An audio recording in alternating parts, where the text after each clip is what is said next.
yang membuat pantom otak. Perkenalkan, saya Dina Amelia dengan NIM 2310105. Nama saya Salsabila Qansarani dengan NIM 23168. Saya Zahratul Faizah dengan NIM 23184. Saya Emilia Tampu Bolon dengan NIM 23110. Dan ini adalah pantom otak yang telah kami buat bersama-sama.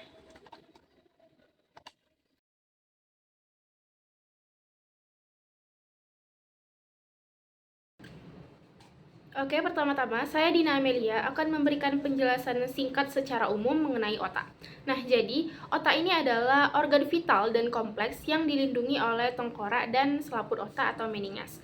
Otak terdiri dari sejumlah jaringan dan miliaran sel saraf pendukung serta terhubung dengan sumsum tulang belakang. Otak bertanggung jawab atas pengaturan seluruh fungsi tubuh dan sebagai pusat perintah. Bersama dengan sumsum tulang belakang, otak ini menjadi organ dalam sistem saraf pusat. Selanjutnya kita masuk ke bagian-bagian otak. Nah, utamanya otak itu terbagi menjadi 3 bagian besar. Yang pertama ada otak besar, otak kecil, dan batang otak. Nah, pertama kita masuk ke otak besar. Otak besar ini juga dikenal dengan sebutan cerebrum atau otak depan, atau biasa juga disebut dengan forebrain. Nah, selanjutnya cerebrum ini terbagi lagi menjadi 4 bagian yang disebut dengan lobus. Ada lobus frontal, lobus temporal, lobus parietal, dan lobus occipital. Nah, jadi lobus yang berwarna pink ini itu disebut sebagai lobus frontal. Yang warna hijau di kanan dan di kiri disebut sebagai lobus temporal. Yang berwarna kuning disebut sebagai lobus parietal, dan yang berwarna biru di belakang disebut sebagai lobus occipital. Berikutnya akan dijelaskan oleh teman saya. Baik, nama saya Salsabila Qansarani. Saya akan menjelaskan bagian lobus yang pertama, yaitu adalah lobus frontal. Lobus frontal terletak di bagian paling depan dari otak besar. Lobus frontal berhubungan dengan kemampuan kognitif, kemampuan perencanaan, kemampuan untuk memberikan penilaian, kreativitas, serta mengatur perilaku sosial dan perilaku aktivitas seksual, serta kemampuan bahasa secara umum. Yang berikutnya ada lobus parietal yang berada di tengah. Lobus parietal berfungsi mengatur perasaan seperti tekanan, sentuhan, dan rasa sakit. Yang berikutnya adalah lobus temporal, yaitu berhubungan dengan pemaknaan pendengaran, pemaknaan informasi, serta penerjemahan bahasa dalam bentuk suara. Yang terakhir adalah lobus occipital yang berada pada bagian paling belakang. Pada lobus ini berfungsi untuk menerjemahkan rangsangan visual yang telah ditangkap oleh retina mata dan kemudian selanjutnya akan diterjemahkan oleh otak. Selain dibagi menjadi 4 lobus, otak juga terbagi menjadi 2 bagian, yaitu bagian otak kanan dan otak kiri. Pada bagian otak kanan itu mengatur seluruh fungsi tubuh bagian kiri, dan pada bagian otak kiri mengatur seluruh fungsi tubuh bagian kanan. Kedua belahan otak ini dihubungkan oleh saraf-saraf yang berada pada bagian bawahnya. Pada otak bagian belahan kanan, ia berfungsi untuk mengatur kreativitas dan kemampuan berpikir artistik, sedangkan pada bagian otak kiri ia mengatur logika dan kemampuan berpikir secara rasional. Sekian penjelasan tentang bagian otak dari saya, selanjutnya akan dilanjutkan oleh teman saya. Saya Zahratul Faizah akan menjelaskan tentang bagian otak kecil atau cerebellum. Cerebellum terletak pada bagian belakang otak, tepatnya di bawah lobus occipital. Otak kecil atau cerebellum adalah bagian otak yang berukuran sangat kecil dan padat, hanya mengisi sekitar 10% dari total volume otak. Tetapi bagian otak inilah yang bekerja paling cepat.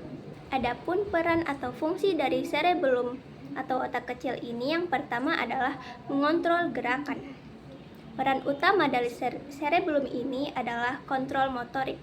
Otak kecil tidak memulai suatu gerakan, tetapi dia memastikan bahwa suatu gerakan itu bekerja sesuai dengan apa yang diminta. Dan cerebellum yang kedua adalah menjaga keseimbangan dan postur tubuh. Cerebellum akan mengirimkan sinyal kepada tubuh agar tubuh menyesuaikan gerakan agar tubuh tidak terjatuh. Peran cerebellum yang ketiga adalah mempelajari gerakan baru. Cerebellum akan membantu tubuh untuk mempelajari gerakan-gerakan baru yang membutuhkan latihan berulang dan teknik khusus. Peran cerebellum yang terakhir adalah mengatur gerakan bola mata. Semua otot-otot dan saraf yang terdapat di bola mata diatur oleh cerebellum agar gerakannya sesuai dengan apa yang diminta oleh tubuh. Intinya, otak kecil atau otak bagian belakang ini berperan dalam menjaga keseimbangan tubuh, menjaga postur tubuh, dan pemerataan fungsi otak kanan dan otak kiri, atau disebut dengan equilibrium. Di sini saya melihat lampu bolon akan menjelaskan bagian batang otak. Nah, dari pantom yang kami buat, batang otak itu adalah yang ini. Nah, batang otak itu merupakan salah satu bagian vital dari sistem saraf pusat manusia. Letaknya itu berada pada bagian bawah otak, tepatnya itu di sisi belakang tengkorak. Nah, jadi batang otak ini adalah bagian otak yang menghubungkan otak besar atau cerebrum dengan sumsum tulang belakang dan otak kecil atau cerebellum. Selanjutnya itu fungsi batang otak. Nah, jadi fungsi batang otak itu sebagai penyampai pesan antara otak dengan bagian tubuh yang lain. Nah, jadi semua informasi yang akan disampaikan dari tubuh ke otak besar dan otak kecil itu harus melintasi batang otak. Begitu juga sebaliknya. Nah, jadi informasi yang disampaikan itu berupa informasi sensorik seperti sentuhan, tekanan, suhu, dan rasa nyeri. Nah, selain itu, batang otak ini juga berfungsi untuk mengontrol tekanan darah, denyut jantung, kewaspadaan, dan banyak lagi. Batang otak terdiri dari 3 bagian utama, yaitu otak tengah, pons, dan medula oblongata. Pertama, saya akan menjelaskan tentang otak tengah atau yang biasa disebut dengan midbrain. Nah, otak tengah itu merupakan bagian atas dari batang otak. Dinamakan dengan otak tengah karena letaknya yang berada di tengah-tengah otak. Nah, otak tengah ini memiliki peran dalam beberapa fungsi tubuh, di antaranya sebagai pendengaran, penglihatan dan gerakan mata, kewaspadaan, siklus bangun dan tidur, serta pengaturan suhu. Nah, di dalam otak tengah ini itu terdapat yang namanya dengan substantia nigra, yaitu area otak yang mengatur gerakan dan koordinasi. Bagian kedua adalah pons. Pons merupakan bagian tengah dari batang otak. Pons ini memiliki fungsi untuk membawa pesan dari otak besar ke medula oblongata dan otak kecil, serta memiliki saluran yang membawa sinyal sensorik ke talamus. Nah, pons ini juga mengandung 4 dari 12 saraf kranial pada otak yang mengontrol berbagai aktivitas tubuh. Aktivitasnya itu antara lain sebagai produksi air mata, penglihatan, mengunyah, berkedip, dan sebagainya. Bagian yang ketiga adalah medula oblongata. Bagian ini adalah bagian bawah dari batang otak yang terhubung langsung ke sumsum tulang belakang. Nah, fungsi dari medula oblongata ini adalah untuk mengatur aktivitas otonom seperti pernapasan, detak jantung, dan tekanan darah. Nah, selain itu, medula oblongata ini menghasilkan aktivitas refleks seperti bersin, batuk, muntah, dan menelan. Nah, itu tadi dia 3 bagian utama dari batang otak. Yang terakhir adalah patologi otak. Beberapa penyakit yang dapat menyerang otak adalah sebagai berikut. Yang pertama ada epilepsi. Epilepsi adalah gangguan neurologis kronis yang ditandai oleh aktivitas listrik yang abnormal yang menghasilkan serangan atau kejang.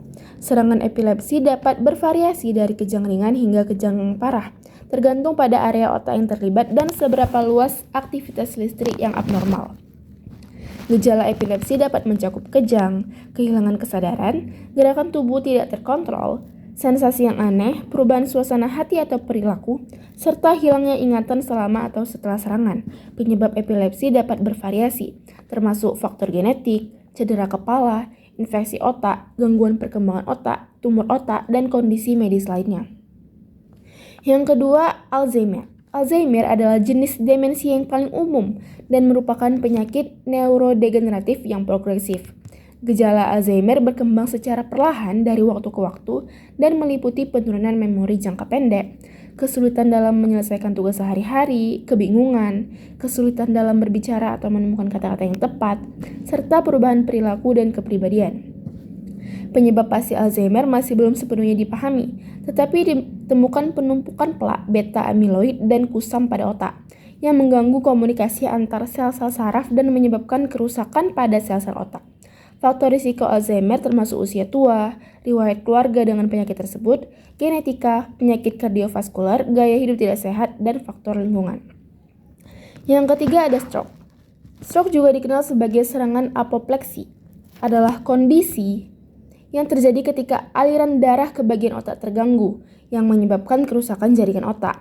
Kondisi ini memiliki kaitan langsung dengan patologi otak karena menyebabkan kerusakan pada struktur dan fungsi otak. Itulah beberapa dari penyakit yang dapat menyerang otak kita. Hal yang dapat kita lakukan untuk mengurangi resiko terkena penyakit tersebut adalah dengan mengonsumsi makanan sehat, pola hidup teratur, dan mengelola stres dengan baik. Demikian penjelasan yang dapat kami sampaikan. Kami mohon maaf apabila ada kekurangan. Wassalamualaikum warahmatullahi wabarakatuh. Terima kasih.